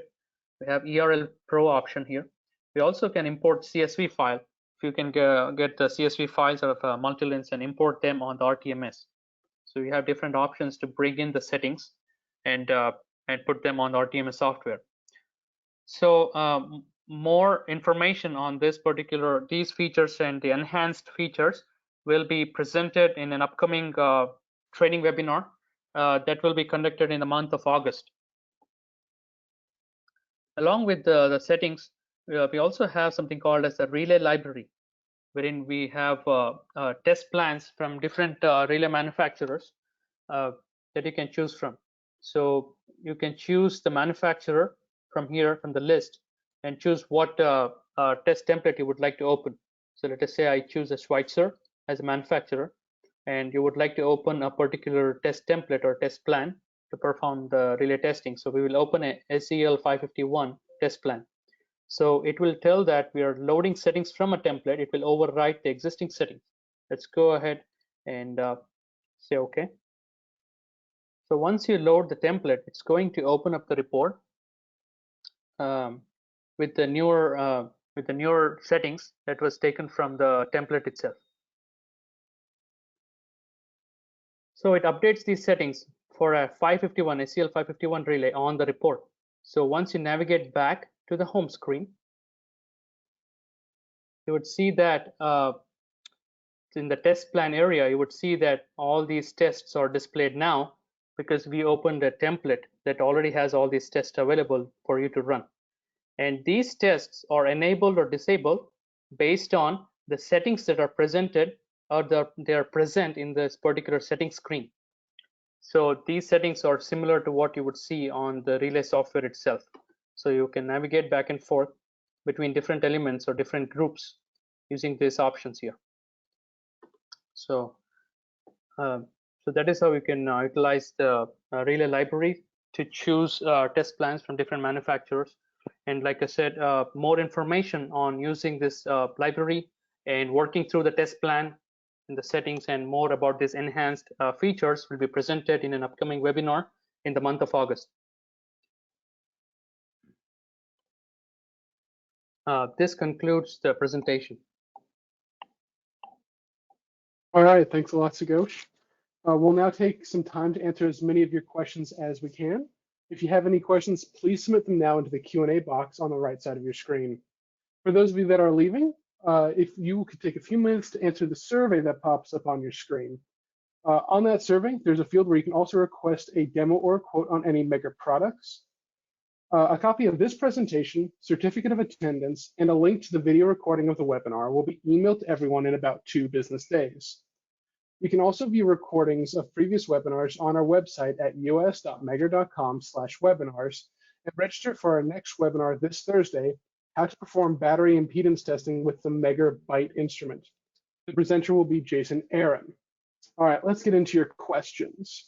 Our first one I'm going to send over to Mr. David Beard. David, can several configurations be saved? Yes, and Mike, you can hear me, correct?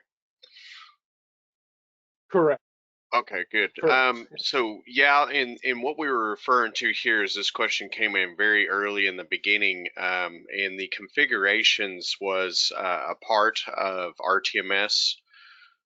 When you go to the settings configuration screen, the question came in at that point. So I'm just going off of, can the different styles of configurations be saved? And two, can I save more than one and move back and forward to the between them? So if you were to say configure your configuration screen at the very beginning, you say as soon as you open up RTMS, you would like the voltages to be at 115 volts. Then you could set all those and you could save defaults in the configuration screen to allow you to, every time that you opened up RTMS, then it would save it at the 115. We don't have a selection between that you're looking for different profiles, configuration profiles.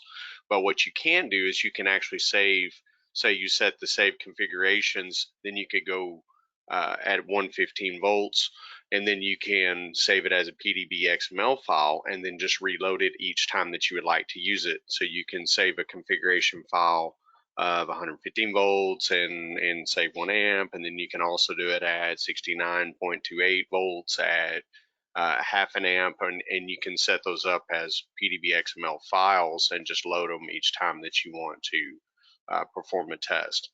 And eventually, when you get to the end of the configurations and you're actually doing your same test over and over and over, your configurations follow you each time. So. All right, thank you. Additionally, David, what is the IP for connecting to the relays? I wasn't really sure when when this question came in at the beginning what we were actually discussing. So at the very beginning, we were only connecting the IP address we were looking for the relay itself, the relay test set itself. So the SMRT unit was at the beginning was shown when we went through the Ethernet connection. When you selected your device and you were able to show your IP address in there, that's what we were looking for in the beginning. Now to connect to the relay to read the settings out. Sago showed at the last portion of his presentation here and went through the settings and showed that, yeah, there you go. If you're looking at the screen, we're reading settings from the relay. And then as we select it, we're doing SCL serial. In this serial, COM port can be done for the SCL style. Now to do an IP address for Ethernet, it's be based upon what kind of relay you have. Most of the time that will be done through Modbus, unless you have some configuration type that you're using Ethernet with the SCL protocol in. All right, thanks, David. I got another one for you, though. Can I ramp more than one magnitude at once, e.g. increase the current at the same time as the voltage drops? Yes, so what the way we'll do this is you can do this ramp in the current home screen as well. What we can use as an additional feature is the advanced ramp. So in the advanced ramp feature, we can allow you to, it gives you the option to select a current or two currents and two voltages or a voltage. You get a wide selection of what you want to choose in here, and you can ramp all of these values at an increment value at a duration of time between each step. And this will allow us to increase one or decrease the other in here, and also allow us to adjust the time that we want to make each increment in each step as well. So yeah, our best go around is going to be using the advanced feature for this type of application. All right, thank you. Sugosh, how do I change my time from seconds to cycles in the TOC feature? Okay, let me navigate to the TOC feature here. So once you set the test up with the manufacturer and information, you can change this in the cycles here for these delays here as well. And once you go into the timing test, phase timing test, you can always click on it. It already shows up in the cycles. So you can click on here and change it to seconds, which will navigate back and forth between seconds and cycle. So you can either do it there on the nameplate where we just changed it, or you can also choose it from this table here. All right, thanks a lot. David, is there anything to let you select open delta PT connections rather than changing phase angles manually? Currently, there's not an actual selected button that you can choose for open delta PT connection. You would physically have to make that connection outside of the testing software of RTMS, but also you can you would have to configure that manually as well. You would have to change your phase angles on your 2 voltage channels that you select, and then also you would have to make the physical connection on the test set as well. What I would like to say is we do have an application note for this. So if you would like this application note, it kind of gives you a little bit of explanation on how the phase angles need to be set up using RTMS, along with the connections, that the physical connection that needs to be made outside. Just please let us know at Megger Support, and we will definitely get that to you. All right. Sugosh, is there a detailed help file where we can find information about the software and how to use it? Yes, on the home screen itself, there is this help option. And once you click the full help, it will open up the detailed user guide for the RTMS. And also it has some information about the hardware information on the SMRT different units as well. So if you scroll down on this, you have links for different sections that you can click, and it will take you to that particular section. Since this guide is huge, you can also use the control. You could use a control F and then just search for a term that you would like to check for, which is a sequencer, for instance, and you can find that page here and you can get more information on that. So this is where you could get the help file. All right, thank you. Additionally, Sugosh, can we use Prefault on the timing screen? Yes, you can. Let me go back to the timing screen here. Okay. So when you're running the test, you can have this apply prefault before test checked or unchecked. If you check them, you're going to see that there is a prefault injection happening before the test. Let's go back to the tolerance. You can change the attributes of your prefault over here as to how long you want to run the prefault for before subjecting that to overcurrent injection, and what is the prefault level of injection, and also what is the maximum time that you just want the prefault to be turned on in case that the relay does not trip. And you can also change the PT connection here. So this is where you can change the prefault parameters. All right, thank you. David, back over to you. Is there a particular reason that each test has to be manually added versus just having a test automatically added to the report? No, we only add, so when you want a test to be added, we're only adding the test when you're using the ramp features and the home screen, because you might be doing some, one test after the next, trying to figure the relay out, trying to figure the element out. So in these screens, we automatically just let you choose to add that to a report or not. When you get to any of the other features like the transformer diff, the sequencer, and so forth, we actually go in and add those to the report for you, so you have all that information. So just a difference in thought is, most of the time if you're just ramping something from the home screen, you don't want it to automatically get added to the report, and then you constantly have to go and delete just some stuff that you've been playing around with. You don't want to have to constantly fill up a report with that, or go in and have to try to delete all that stuff out. So we give you the option to add those or not. So. All right, thank you. Additionally, can we have the demo software? Yeah, so the software that we're showing today that Mr. Sagosh walked through is free. It's on the Megger website. What you need to do is just go to the megger.com and you can search for the RTMS software in the search screen. There you go. Yep, Sagosh. And then so on the screen, he's showing where to select it. Select the software, and then as you get to the software, you'll see the download option. The first one that Sagosh is showing is install for the PC, and the second one that shows onboard is actually for our embedded units that have the built-in display. So you won't worry about that software there unless you're actually using it, need to update your software on your unit. But whenever you select to download, you will need to create an account, and you will need to get that information so it unlocks the download feature here. And then you can use it in simulation mode. Even if you have a test set and you want to use just to simulate, you can just simulate and create tests ahead of time and save those off as templates, and then that way you have a way to do it without always needing the test set there. So you still have full functionality in features and capabilities from our simulated version versus the version that you can connect to a test set with. So. All right.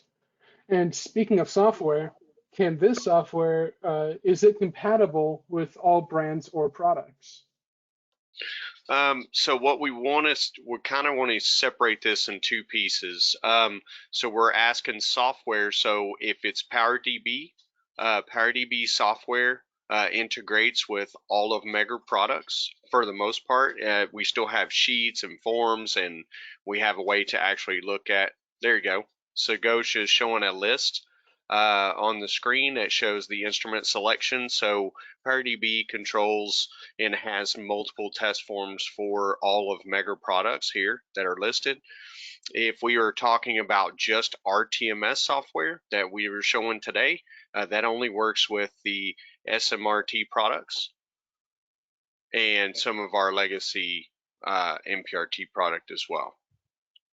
But it does not work with any outside of the Megger manufactured products. All right. Thanks for clearing that up, David. Mm-hmm. One last question for you. Is the relay model database updated to include the new relays? So when we do the updates, or not us, but when PowerDB issues out updates, they update the relay library database that Sagosh, I don't think you showed, but we will be showing in the advanced webinar.